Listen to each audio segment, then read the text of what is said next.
Adoráveis ouvintes, sejam bem-vindos à segunda temporada do Conversas na Coxia, o programa de entrevista do podcast Ave Lola.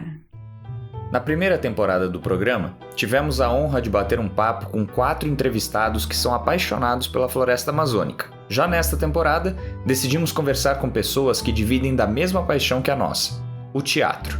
Desde sempre, eu fui uma pessoa grudada, colada, absolutamente envolvida e comprometida com o teatro. Então que eu pensei que a gente pudesse fazer com que vocês, ouvintes, se apaixonassem um pouco por esse país que nós habitamos, o país chamado teatro. Estamos começando agora o episódio 0 da segunda temporada do Conversas na Coxia. O meu nome é Ana Rosa Teza, sou diretora e dramaturga dessa trupe de artistas inquietos da cidade de Curitiba e estarei com vocês por aqui. E eu sou Luiz Fernando Nicolosi e estarei com vocês por aqui também. Luiz, eu adorei essa ideia de entrevistarmos pessoas de teatro, mas achei mais interessante ainda se pegarmos tribos diferentes. Pensei que cada velolino pode chamar um artista incrível para entrevistar. O que você acha? Será que eles vão topar? Bom, não custa tentar. Eu vou ligar para a Darinha e pedir para ela marcar uma reunião com todo mundo. Ana, mas enquanto isso, o que a gente faz com a audiência que está nos ouvindo nesse momento? Já sei. Vamos falar sobre como surgiu essa gente de teatro. Naquele estilo rádio antigo que a gente ama? Isso mesmo. Pois então, perfeito. Porque pensando aqui, eu não sei muito de onde esse povo do teatro surgiu. Luiz, por favor, você faz parte de uma trupe. Não fala isso ao vivo, não? Eu vou contextualizar para você. É impossível descrever em breves palavras o surgimento do que chamamos carinhosamente de gente de teatro. Isso se dá por uma característica muito peculiar do teatro, a sua efemeridade. Imagina só assistir a primeira montagem de Romeu e Julieta sob a direção de William Shakespeare. Ou conversar com uma trupe mambembe do século XVI que perambulava pela Itália com suas máscaras da comédia dell'arte. Talvez, se isso fosse possível, compreenderíamos um pouco mais sobre essas infinidades de pessoas que tanto fizeram para a permanência dessa arte que é passada de geração para geração.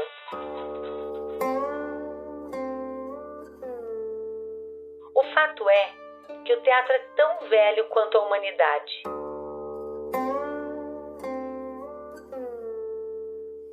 O teatro, de alguma maneira, nasce quando o ser humano quer se comunicar com os deuses, em lugares diferentes do mundo. É muito bonito você imaginar que o teatro nasce desse lugar onde o ser humano tenta se comunicar com as forças e as potências divinas e, ao mesmo tempo, é ele quem discute o comportamento humano na Terra sem nenhuma concessão.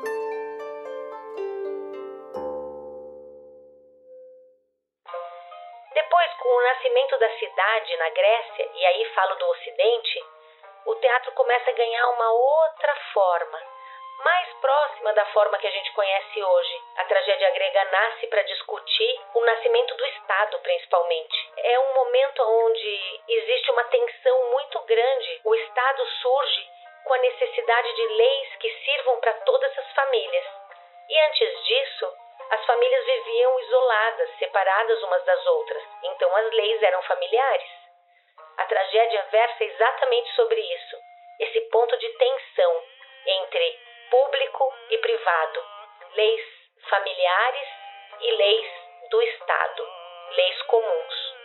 E ela acontecia naquela Grécia e é muito lindo a gente imaginar, né? Como seria aquele céu roxo-azul de uma Grécia muito antiga, onde as pessoas já estavam tentando se entender enquanto sociedade.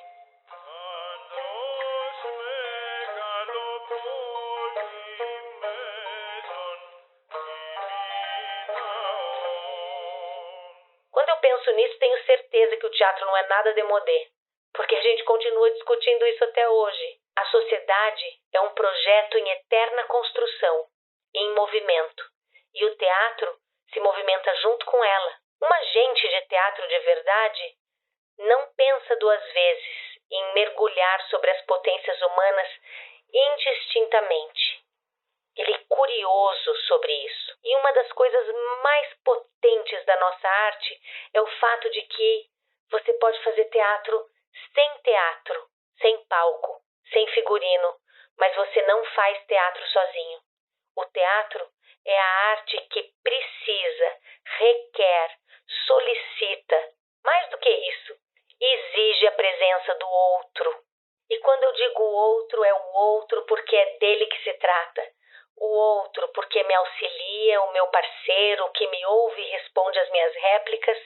O outro que me ouve quando sentado enquanto audiência. E por último, para a gente se despedir e voltar lá para o nosso assunto principal, Luiz, outro dia eu ouvi da Madame Minushkine, nossa grande mestre, que as pandemias passarão, as tiranias passarão e o teatro permanecerá.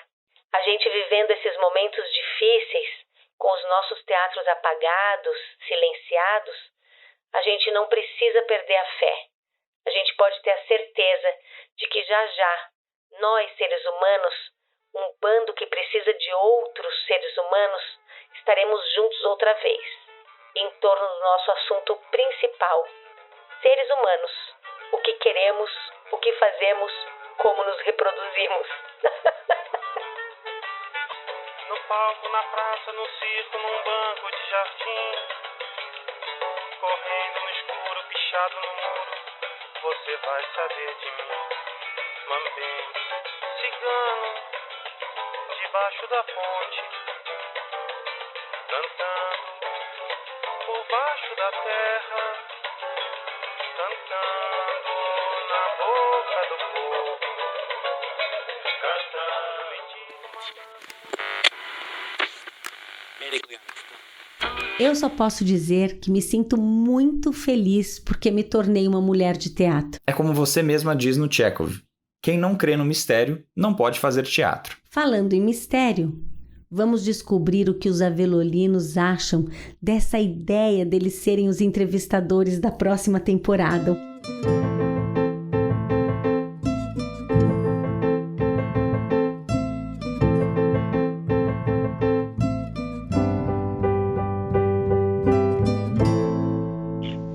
Vamos jogar nomes, então, possíveis nomes.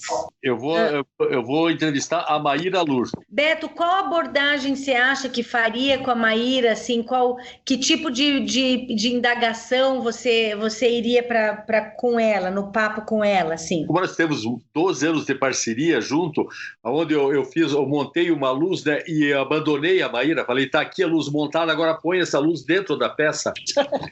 Aonde mudou muito a percepção da Maíra em termos de iluminação. Imagina, eu deixei para a diretora, tá aí, ó. Só um tio pode fazer isso, eu era contratado, imagina. Então eu falei, Maíra, eu afinei toda a luz, não coloquei nome nos focos, né? Foco 1, foco 2, foco 3, não sei o quê. Quer dizer, eu não sabia o que era a luz. Então ficou pronta a luz, falei, Maíra, tá aí, agora faça a luz. Põe a luz dentro da peça. É que o Beto queria muito ensinar a Maíra, como diretora, a entender de iluminação também. Então, eu acho que vai ser muito interessante, tem muita, sabe, ela pode contar muita a dificuldade que ela teve de montar a luz, a minha luz nas outras cidades, né, como é uma coisa com muito recorte. E eu acho que mesmo a evolução dela como diretora, agora nesses 5 monólogos que ela fez, lá no Zé Maria, foi muito interessante o salto que ela deu como diretora. Então eu acho que é uma conversa muito boa dentro disso, sabe? Eu acho que vale a pena. Ótimo, eu acho que é bom demais. E depois é uma diretora também daqui, de Curitiba, né? E tem um espaço, tá lá junto com a Janaína, num espaço que também é independente. Eu acho bem legal, acho excelente. Eu pensei... Eu queria muito, quero muito conversar com a Silvia Contursi. Há 30 anos que eu conheço a Silvia, eu fiz o espetáculo com ela, Noite na Taverna, em 89, e e agora ela é uma super professora. Os alunos adoram a Sílvia. A Sílvia leva os alunos a assistir todas as peças, conversa sobre teatro. Então tem coisas assim que eu queria muito perguntar para a Sílvia, porque eu converso rapidamente com a Sílvia, às vezes não consigo perguntar tudo o que eu quero para ela, a respeito do teatro, a respeito de como ela dá aula, como que ela faz tudo isso, e do jeito que ela é apaixonada em dar aula de teatro. Mas então eu tenho muita curiosidade de saber o porquê, o que tirou ela do palco e para ela ensinar teatro. E ela ama ensinar teatro. Então, assim, eu também sou curiosa em algumas respostas que ela vai dar. Ah, maravilha, Rê. Eu acho que a Sílvia também. E ela fez isso, né? Noite na Taverna, ela estava presente com você no momento em que o Teatro Paranaense ganhou uma visibilidade nacional, né? Porque, queira ou não, esses espetáculos que ficaram anos em cartaz, o Adhemar Guerra, de alguma maneira, colocou o Teatro Paranaense no mapa nacional, né? Ele foi o primeiro passo, né? Como diz o Beto, para o Teatro Paranaense ganhar essa primeira força. Assim. Atravessou o Atuba. Então a gente foi com Noite na Taverna a gente fez uma temporada de uns 2 meses no Teatro Ruth Escobar, com Noite na Taverna.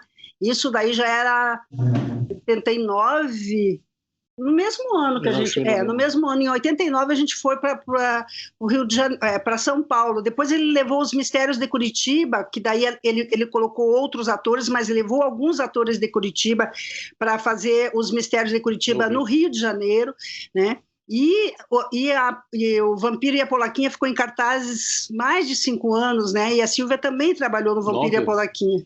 9 anos. Então para mim, eu tenho muita curiosidade de fazer algumas perguntas para a Sílvia, sabe? Ah lá, o Arthur já tem um nome. Eu pensei em entrevistar o Marco França, justamente por ser um músico de teatro também, ele também é ator, e eu assisti os 2 trabalhos dele com o Gabriel, que é Hoje é Dia de Rock, e o Estado de Sítio, e eu acho que pode ser interessante, assim, porque falando de músico de teatro para músico de teatro, a escola minha do Breno, do Jean-Jacques, é uma escola muito diferente, né? Que não é uma escola da canção, que é a escola do Marco. Então, acho que pode ser bem interessante, assim, fazer uma entrevista com ele, para conhecer mais o processo de criação dele, da composição das músicas, da utilização de música, de canções que já existem nas peças, de como ele faz esse processo. Acho que pode ser bem bacana. Acho lindo também, né? Acho que é de músico para músico, assim, uma conversa de... Trocar figurinha. Uhum. Ótimo, acho bem bom, Marcos França, e além de que conhece a Velola, né? Esteve conosco aqui em Curitiba, deu uma oficina rápida pra gente. Um amigo da casa. E eu acho que se o Breno quiser, ele pode entrevistar comigo também. Acho que a gente pode ir junto. Quero sim. E a primeira pergunta que eu vou fazer para ele é: ô Marco, você não vai dar boa noite pro povo? Não vai dar boa noite pro povo, Marco? Bom, eu acho que a gente vai ter esse programa para sempre. Então, assim, a gente vai poder entrevistar muitas pessoas. Eu acho que esse é um primeiro só. Claro. Né? Então, depois que a gente for ficando cada vez mais craque em entrevistar, porque, gente, é um treinamento. Então... ainda tem a coisa do acaso, né? Porque você não sabe ali qual a resposta que a pessoa vai dar, né? Claro! É isso que me deixa um pouco em pânico, porque... E aí, o que faz? Corre? Deu pane na minha internet, parou. Não, o segredo, porque não é ao vivo, Evandro, então o segredo é fazer entrevistas mais longas, porque daí a gente tem coisas que a gente material, né? Você conversa fiado. Alguma coisa vai pegar. Uma coisa fica boa, não é possível. A galera da edição que se vire. O pessoal da eles que lutem. Eles que lutem. Eu fico assim, pensando se a gente faz um editorial onde a gente possa falar dessa diversidade, assim, agora já pensando que a gente possa mostrar para os nossos ouvintes que o teatro ele não é composto dos picos das montanhas, né? Das estrelas que a gente conhece, das estrelas com quem a gente ouve falar. E eu acho que o nosso podcast ele pode servir para mostrar a dimensão. A base é tão gigante para que 1, 2, 3 artistas sejam globais, sejam reconhecidos nacionalmente, mas que as cidades todas do Brasil têm uma rede enorme de pessoas que dão sustentação para que essas pessoas que são icônicas fiquem sustentadas em cima.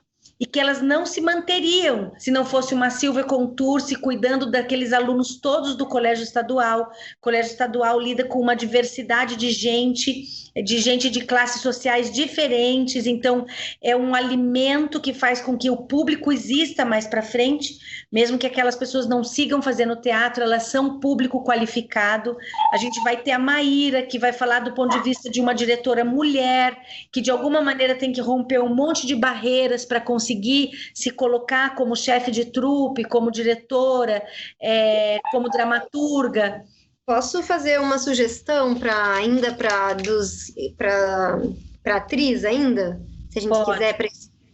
Tem a Rosana Reateg, eu não sei bem certinho falar o sobrenome dela, mas ela é peruana e ela é atriz do Tapetes Contadores de História, que eles contam histórias com tapetes que eles mesmos costuram e bordam e tal. E eu gosto de, assim, me veio uma vontade bem grande de entrevistar ela e ver se vocês se interessam também, porque ela pesquisa as narrações que ela faz, ela conta história e tem os espetáculos. E sempre ela traz a questão da histórias originais, assim, dos povos originais. Então ela tem ligação com aquelas maestras arpilheiras que fazem os bordados no Peru, assim como tem no Chile, no Peru também tem. E daí ela tem o contato, ela tem até um projeto que chama Manos que Cuentam, que elas contam essas histórias a partir dos bordados. Nossa, lindo, Caro, muito lindo. Você pensou em alguém, Sé? Eu pensei. Daí você tinha dito que era pra gente meio que ir conversandinho com a pessoa, assim, ver se ela dava uma bandeira pra gente. E eu acabei conversando já com ela. Opa, quem é? Eu conversei com a Rosana Staves. Ai, que mensagem legal! pra ela hoje. E ela super topou. Ela falou que vai ser ótimo. E eu tô muito empolgado, assim, de poder conversar com ela, porque é uma atriz que eu admiro demais. Eu tenho um amor gigantesco, assim, pela Rosana. Ela é uma pessoa que me inspira completamente. E vai ser muito legal, porque vai complementar bastante a entrevista da Rê, né, Rê? Porque a Rosana também é parte dessa turma que fez peças nessa época do Vampira Polaquinha e tudo isso. Sim.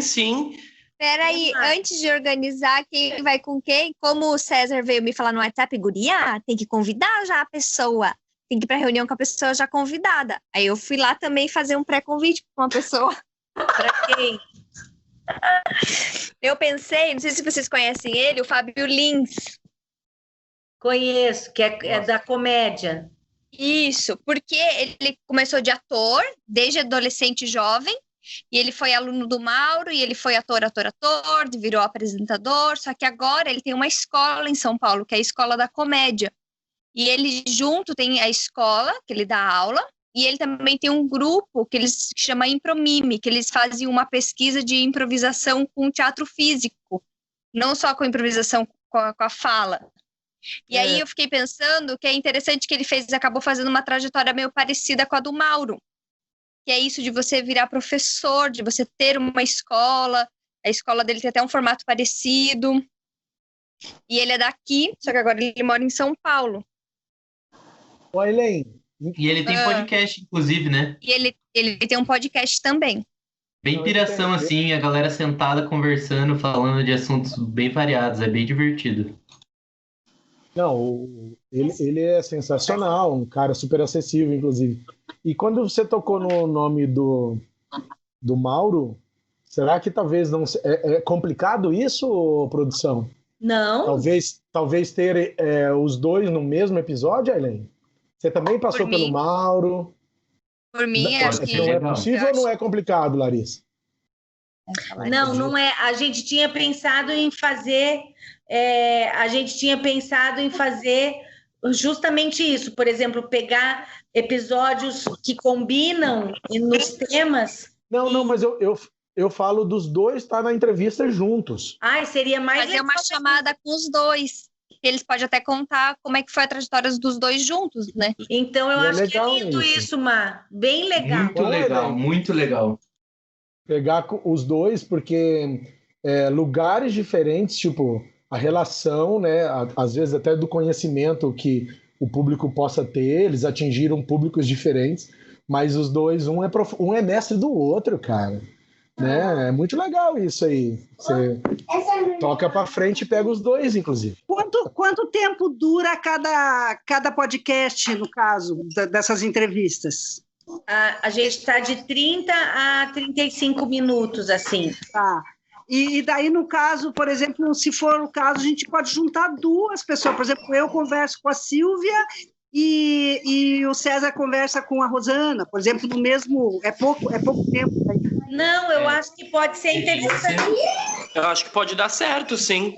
Porque daí junta... Não dá menos de meia hora cada entrevista. É interessante, porque você, tipo... Não é só uma pessoa que está falando, são várias pessoas que estão falando, mas elas têm algo entre si, tipo... Então, a gente podia pensar num formato de programa que não seja igual esse primeiro que a gente fez, que é, tipo, uma pessoa, 40 minutos e tipo, uma entrevistona grande. A gente podia fazer de um jeito mais divertido, assim, tipo, que seja um pouco mais leve. E aí, eu acho que não precisa ser uma entrevista que seja 1 hora de entrevista com cada entrevistado. A gente pode, tipo... pensar no que mais que a gente gostaria de perguntar para essa pessoa. Qual é a pergunta que tipo, saliva a minha boca de vontade de perguntar para essa pessoa.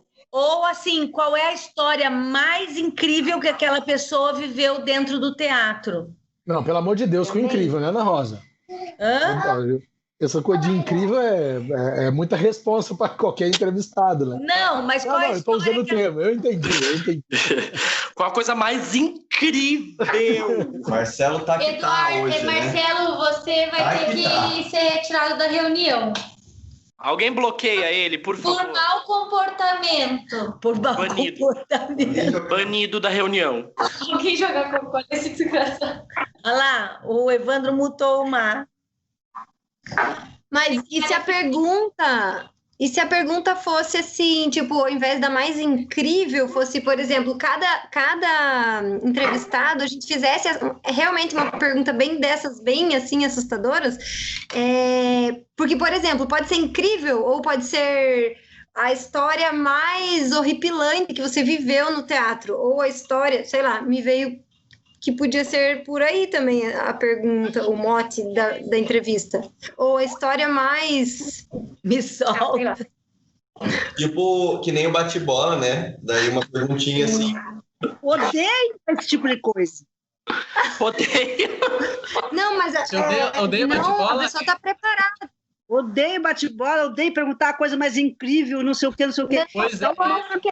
Eu não lembro. É porque às vezes o tic-tac não vai, né? E daí você tem que responder uma coisa e responde que tu quer. Eu tenho uma ideia, Lari. Legal, nossa, pode ficar muito legal. E a gente brifar, né, esses convidados, passar essas perguntas dizendo que eles também não têm obrigação nenhuma de ser uma resposta extensa. E que a gente também... que eles podem falar tranquilamente que a gente edita. Faz o merchan da empanada, Aileen. Empanadas recoletas. Nossa, as empanadas são muito boas, meu Deus do céu. Meu maravilhosas. Tá muito gente, chato. empanadas recoletas. Eu tô achando muito chato. É a primeira semana que a Lelê não encomendou ainda. E eu já tô em crise de abstinência. Eu acho que eu vou encomendar. Empanadas Recoletas. Tempo ainda, amanhã só tem Chega a manteiga, derrete. Dá tempo ainda, Elaine? Chega a umida, derrete. Até meia-noite hoje. Vamos indo pros 45 minutos do final? Eu tô secoladíssima. Em nome do pai. Eu também tô Qualquer coisa, se alguém quiser ficar, pode? Pode, claro. Fica aí, o Marcelo. Fica, Mar. Não. Ih, tá mutado já. Fica aí, mas fica quieto. Eu ia falar rapidinho que eu gostei muito do episódio da Val foi isso de ter, assim, uma história, assim, que ela conta e você se emociona. Aí uma graça no final, perguntando do açaí, sabe? Tipo, ter... aí no finalzinho, a Velola indica de uma ONG, que ainda é outra coisa. Tipo, parece que tem vários momentos, né? No podcast, momentos criados pela Ana, pelo Luiz, momentos da Val. Enfim, e eu acho que isso é bem legal. Olha, então, eu acho que fechou, gente, por hoje. A gente tem a Regina já tem a entrevistada dela. Então, eu vou sentar com a Lari e quem mais que ia ajudar a gente, e a Jamilsa. E Rê, você é boa também de bolar do roteiro. Você podia fazer com a gente essa reunião para a gente pensar no roteiro das perguntas, essas coisas. Domingo aqui em São Luís? Ah, eu topo. Topo. Gente, eu tô livre domingo. Hoje domingo tá livre. Tá bom. Domingo, então tá bom. Coronavírus. Vamos quibe cru no poço para não perder tempo ou vamos de forno? Quibe cru. Vamos de leite. O pernil no forno. Não, nada de forno, tá muito calor. Caipirinha de vodka com limão amarelo e mel. Oh, meu Deus! Eu vou levar uma cervejinha mexicana, chama Corona. Corona. Sai, Breno, deixa a gente sonhar. Não, mas tá todo mundo em quarentena, não tô entendendo esse distanciamento brechtiano aí.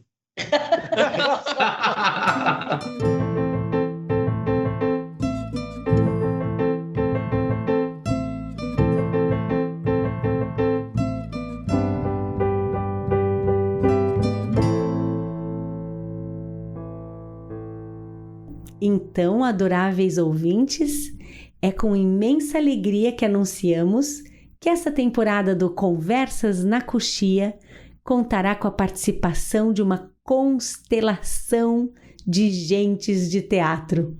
Entre elas, Rosana Staves, Marco França, Silvia Contursi, Maíra Lur, Rosana Reateg, Mauro Zanata e Fábio Lins.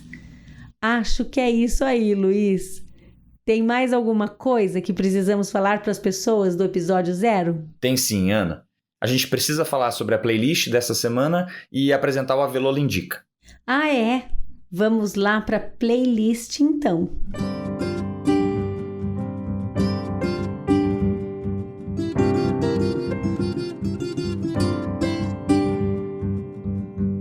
Como esse é o nosso episódio 0, a playlist dessa semana foi criada por todos os artistas da Avelola e é composta por músicas que, de alguma maneira, têm alguma relação com o teatro, sejam porque foram descobertas numa peça teatral ou porque foram utilizadas num processo de criação.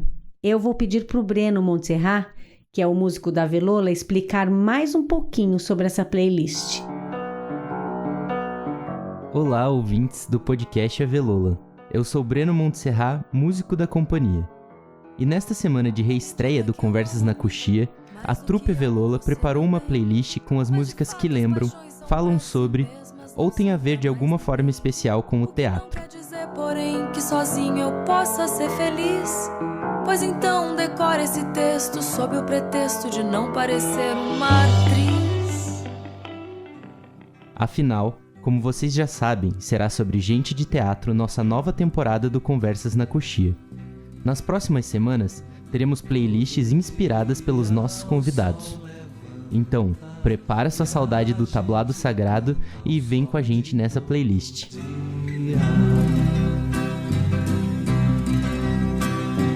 Finalmente da tarde a terra cora e a gente chora porque fim da tarde.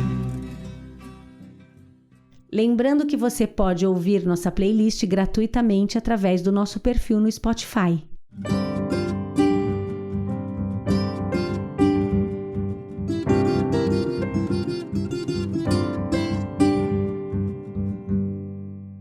Hein, Luiz? E qual é a dica de hoje do nosso querido, adorado Avelola Indica? No Avelola Indica de hoje, vamos apresentar o trabalho da artista curitibana Denise Roman. Denise trabalha com várias técnicas de gravura e suas obras revelam um universo mágico, povoado por personagens que flutuam, por flores, crianças e imagens sobrepostas. Você pode conferir o trabalho desta grande artista paranaense através do Instagram, @Denise_Roman_. Inclusive, pode presentear os seus amigos e familiares com uma gravura que carrega o misterioso universo criado pelas mãos de Denise Roman.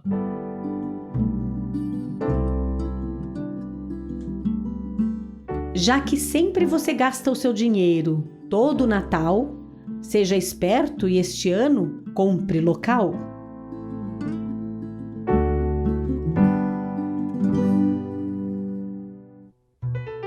Se você gostou desse episódio, compartilhe com os seus amigos e familiares. O podcast da Avelola é uma ação totalmente independente. Para que a gente continue forte e firme com essa aventura, precisamos ter mais e mais ouvintes. Então, se você gosta, compartilhe e avise os amigos, os familiares. Lembrando sempre que você pode mandar perguntas para o podcast Avelola através do nosso Instagram e Twitter, @ave_lola, ou pelo número do WhatsApp 41 9668 8927. E a gente também está no YouTube. Lá vocês conseguem acompanhar as nossas produções visuais, mini documentários, entrevistas e webséries. Um beijo e até o próximo episódio. Um abraço e até lá!